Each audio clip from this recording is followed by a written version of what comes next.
Good afternoon.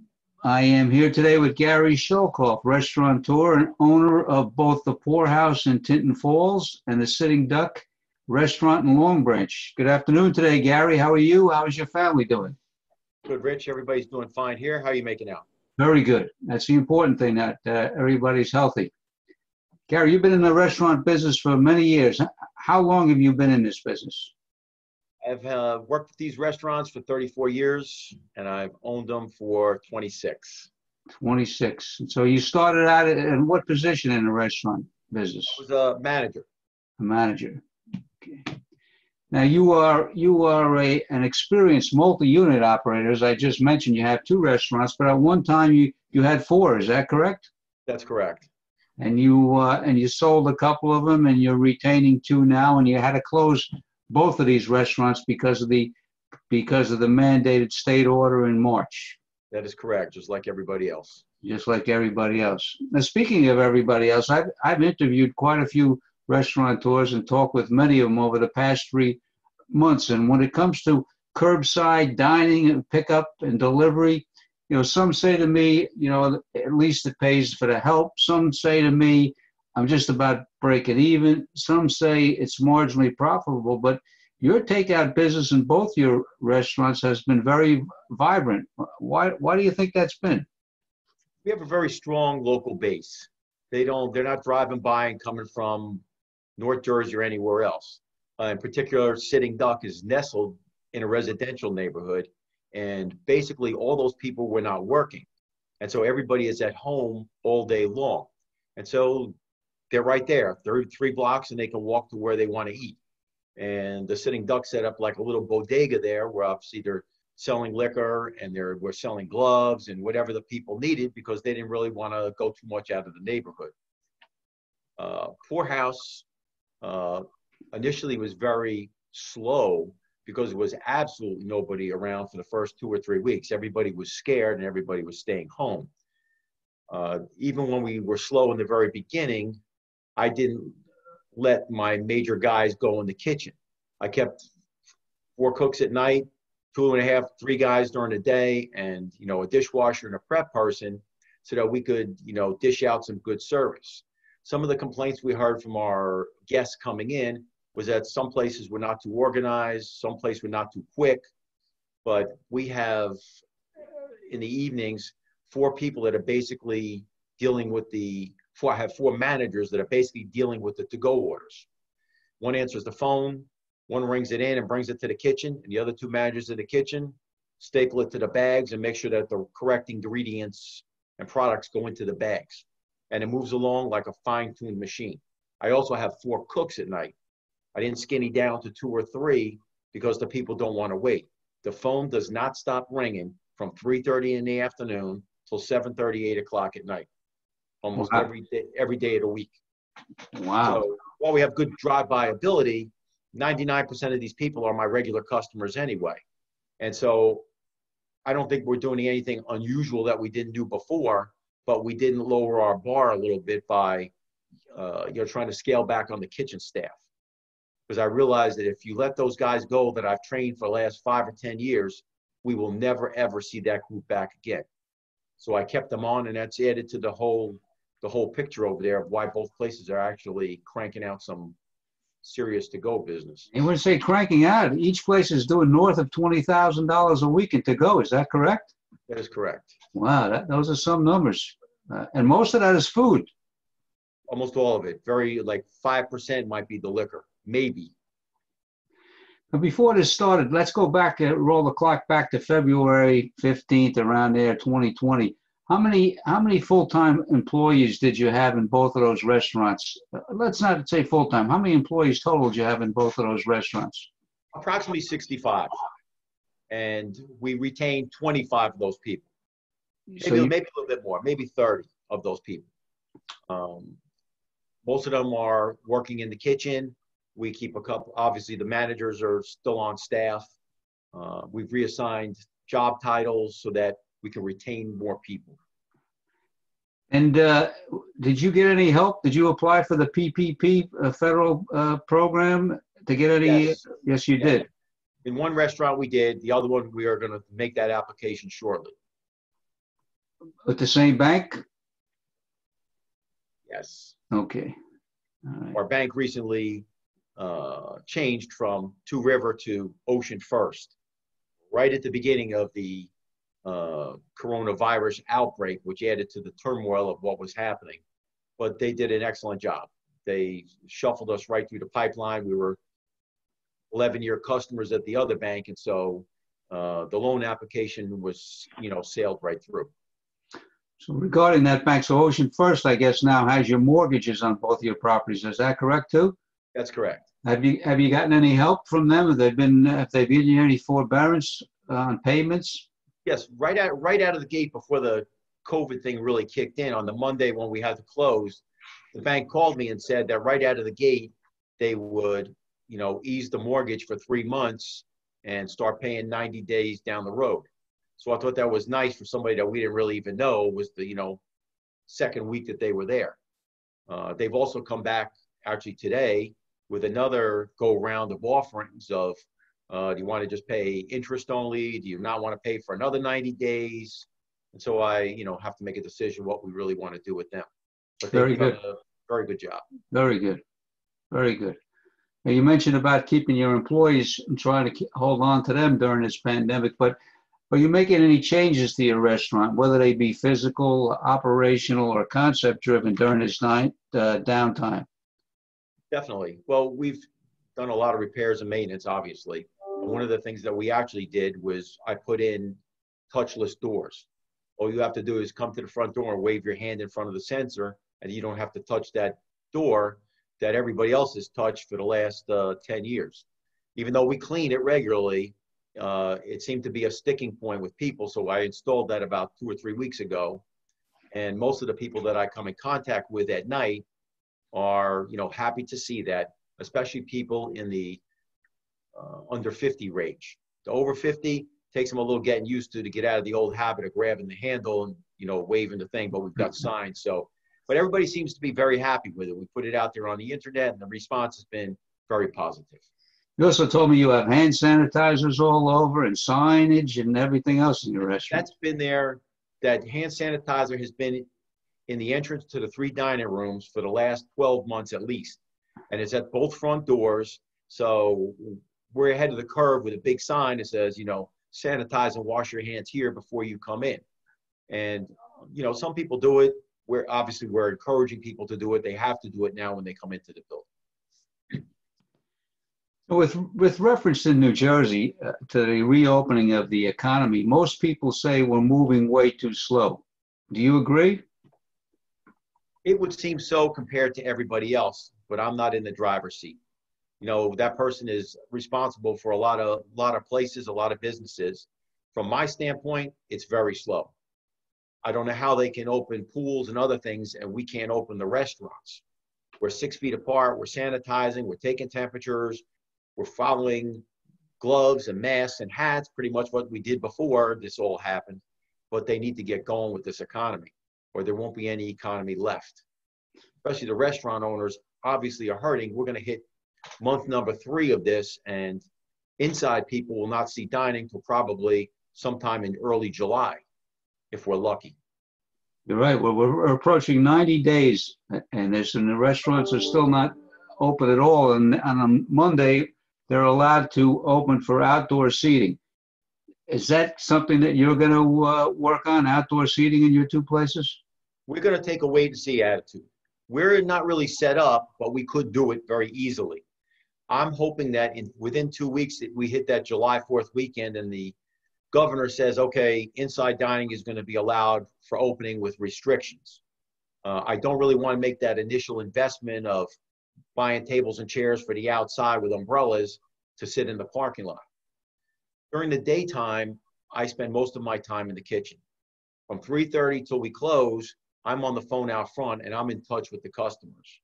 There has not been one person in the last 2 weeks who has said they would sit in the parking lot of either restaurant. I've asked everybody high and low, whether it was cool outside or yesterday 85 degrees, the guy says, no, I'm going to wait to come back in. But all the people that I've talked to over the last 2 months, all the customers are very loyal and they can't wait to come back inside. There was only one person out of the whole group in the last couple of months that said it's going to be a long time before she comes back inside anybody's restaurant. So our customer base has been very responsive to opening, but they want to sit inside. You want to sit inside. How about you yourself? How comfortable are you about dining in a restaurant right now? That wouldn't bother me at all. I'm seeing the changes that we've made and what we're doing. I don't see that anybody else will be any different. I'm not that worried about going out to eat dinner. Now, assuming that the governor, which who knows what he's going to do because he doesn't tell anybody, he doesn't give anybody any dates, assuming that there is a reopening of restaurant facilities allowed July 1st with restrictions, as you said, let's say that he allows 50%. How long do you anticipate it until restaurants are at full capacity again, 100%? That's a tough one to answer. It may not depend entirely on him, even if he said go. I've talked to some people coming back from South Carolina and Florida and Texas, and they said even with the restaurants open, they're not full at 50% because the customer base does not feel comfortable yet coming back in. I'm different than everybody else. When I'm talking to my customers at night, mostly the 50 and older people, I'm asking them, what's making you comfortable coming back in? Okay, I don't want to touch anything. Okay, well, you don't have to touch the doors. You don't have to touch anything. We're going to be putting sanitizers on the tables that we're seating to try and make these people feel more comfortable. I think it's going to be at least the end of the year before you see over 50%. The linchpin to the over 50% is going to be somebody standing up and saying, we have a vaccine. Then people are going to wave the flag and going to say the end is near, and then everybody is going to feel much more comfortable. I actually believe it's going to take till March, a full year, for the people to come back after they get a vaccine, and everybody gets over, their COVID fears, and they have a little more confidence in the operators of their local restaurants. And how long do you perceive it to be before your restaurants can generate revenue comparable to pre-COVID-19 sales? March of next year. So March of next year, you'll think you'll be back at the same levels you were March of 2020? We certainly hope so. Yeah, we certainly hope so, for you and for everybody, right? How do you think your customer base is going to return? But I mean, what changes do you foresee that you'll have to make inside your restaurant? You mentioned the doors, you mentioned the sanitizers. What about seating and what about your servers and et cetera? Well, the servers will have to follow the rules: masks, gloves, cleaning the tables, whatever the case may be of what's happening. Customer base is going to return, and it might be fast. I don't know if you saw that article yesterday in the Asbury Park Press about a lakeside diner. I didn't see where they opened, but they bucked the governor and they opened up and got a $1,000 fine, but they opened up anyway. Yeah. And the owner said he had a line down the sidewalk from the time he opened at 9 o'clock in the morning until he closed or he ran out of food, whichever came first. I'm expecting an extreme response when they actually let us start to open up. I don't think it's going to be dribbling in onesie twosies. I think that especially at the nighttime business, because these people have been cooped up for 3 months. Every person coming in, they said the same thing. This cooking every night is for the birds. We want to come out and socialize and see people and do something. And I think the response initially is going to be really vibrant. But when we can only seat 50% of the people, and I'm not sure about the bar, what's been said yet, a big part of our business is people sit and eat at the bar. It's not a bar you come there and hang out all day long and have $2 beers. It's people sit there. My customer base is now 50 and older. Okay, they come in there and they eat dinner sitting at the bar talking to their friends. But every person that I've spoken to cannot wait to come back in. You think that, when you say the end of the year for 50%, that certainly does not include people sitting at the bar, does it, in your mind? I don't think so. No, so that's a big question mark, especially in your operations. I know you have very active bars. You said a lot of people sit there and eat, and I know in Long Branch you have a huge bar there. Oh yeah. So that'll take a lot of the seating away. I don't know if when they switch to 50% dining seating, is there going to be some allocation there for bar seating? Social distancing, or you can have half the capacity. Who knows what they're actually going to do? Right. What has been your biggest challenge during this crisis so far, Gary, yourself? Whether it be personal or business-wise, what has been your biggest challenge? My biggest challenge with the business is keeping the morale up. I have to be the energizer buddy for everybody. The employees, the cooks, they've never seen anything like this. It's not like we had a power failure, we're going to be out for 2 days, although we have a generator, we're never out. This is much more deep. I've had to sit here and be the bank of Gary, helping out the employees, this, that, telling them, it's going to be a long road, but we've been here 34 years and a little hiccup is not going to hurt things. 9/11 was 10 times worse. And that took 6 months to get over. And so I told him, I says, think about the end of the summer. Think September 1st, and things should return to semi-normal of actually having real people in the restaurant, real work schedules, not closing at 8 o'clock at night, that type of thing. The customers also need a moral boost. When I'm talking to them at night, they're all down because they can't come out, they're not working, or whatever the case may be. I have to sit up there and, beat the drum and pump them up too. And I said, we're going to be open soon again. Everybody's going to be back to work, and the little silver train station will be filled again, and people will be working. So that's our biggest challenge, is keeping the employees charged. And so I try to engage the employees that are there, the managers and the cooks, to come up with some different menu items. We've run a full menu pretty much through this whole thing. We didn't skinny down on the menu or the blackboard specials. Initially, that turned out to be a little rugged, but now it's working out very well. But it also serves a purpose in that it really engages all the employees, that they're not worrying about their life or their wife or the money. They're concentrating on, trying to be a contributing factor. And it's very easy when they come in the back door every day when I say, okay, how are you doing today? So I'm doing excellent. And that's what we want to hear. Mm. Now, you're the first restaurateur I've interviewed that said that the 9/11 was much worse than this crisis. A lot of people say, at least at 9/11, things were under their own control. They were able to make their own decisions. They had their own time frames. Now they're under the government's thumb, and they can't do anything and make any moves without getting permission. Well, when I had those 4 restaurants, I pumped in $1 million from September 1st of the year till March 1st of the following year. On March 1st, I told my associate at the Sitting Duck, I said, this is it. I says, we are all in. And by St. Patrick's Day, things started to take a turn for the better. So it took a full 6 months. And it wasn't the fact that there was no electricity or we didn't have food or anything else. It was mental with the guests. And that's what's happening. That's what's going to happen with this one. It's not going to be the mechanical things that we can't wear a mask or wipe the table or don't touch the door. It's going to be getting into the heads of Mom and Pop Jones with 2 kids to see what's going to make them comfortable to come back out. It certainly is not going to be $2.99 margaritas. They have to see, and every day we put a little something on the internet about our, no-touch doors and sanitizers and blah, blah, blah, blah, blah. And people are really starting to warm up to that. People are responding to us on our website, and they're also responding to me, either calling me or when I'm in the front in the evening, they're responding on how much better they feel about the whole situation. I know I've known you for many years, and I tell everybody in the business that I know that I think you're the hardest working on-site restaurateur that I've met. You're always in your restaurants. You're always there. I know you do take breaks to go to the gym and go home for a little nap, but you're pretty much there around the clock. I wouldn't say 24/7, pretty close to it.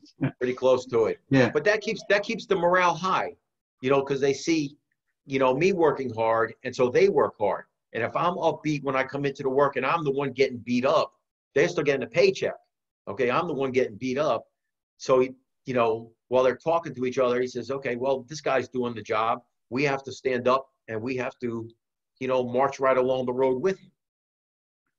And look, recently, we've our office has put out a little, it's a pretty big guide called the Restaurant Reopening Guide. We've shared that with a lot of restaurants. Have you had a chance to look that over? I haven't looked at that yet.